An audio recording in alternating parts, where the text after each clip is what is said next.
விவசாயம் லாபம் உள்ள தொழிலா? இறுதி அத்தியாயத்துல பகுதி 2. நேத்து செலவு 49,000 வரைக்கும் சொல்லியிருந்தோம். மிச்ச செலவை இன்னைக்கு சொல்லுதேன், குறிச்சுக்கிடுங்க. முதல் மருந்து நம்மளே அடிச்சிட்டோம். அதனால மருந்து அடிக்க செலவு கிடையாது. மருந்துக்கு மட்டும் 1700 ரூபா. முதல் உரத்துக்கு 8900 ரூபா. இடையில மோட்டர் ரிப்பேர் ஆனதுனால அதை மோட்டர் ரிப்பேர் பார்க்க செலவு ஒரு 5000. ரெண்டாவது மருந்து ஒரு 3100. ரெண்டாவது உரம் 9900. இறுதி மருந்தா மூணாவது ஒரு மருந்து அடிச்சோம், அது ஒரு 3200. கதிரறுக்க 10,000. அறுத்த நெல்ல தட்டுதைக்கு தற்ப ஒரு 4000. நெல் அல்ல சாக்கு அள்ளுதாளு வண்டி வாடகனே ஒரு 6000. ஆக மொத்தம் செலவு 1,800,000.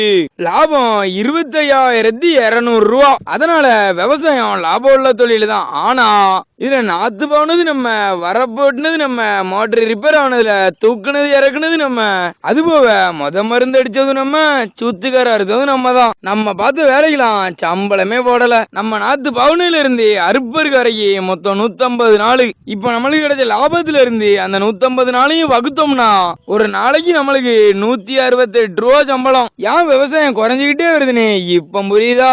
இந்த 168 ரூபா சம்பளத்துக்கு உசுர கொடுத்து வேலை பார்க்க வேற எங்கேயாட்டு வேலைக்கு போனா குறைஞ்சபட்சம் 500 ரூபாயாட்டு சம்பளம் கிடைக்கும் கேக்குதான். வெளியே இருந்துகிட்டு விவசாயத்துல லாபம் வருதுன்னு சொன்னா மட்டும் பத்தாது, களத்துல இறங்கி லாபத்தை எடுத்து காட்டணும். இதே விவசாயத்துல இருந்து நானும் ஒரு நாளைக்கு 1000 ரூபாய் எடுக்க முயற்சி தான் பண்ணிக்கிட்டு இருக்கேன். கண்டிப்பா ஒரு நாள் எடுப்பேன். அத வரக்கூடிய வீடியோல பார்க்கலாம். விவசாயம் காப்போம். நன்றி, வணக்கம்.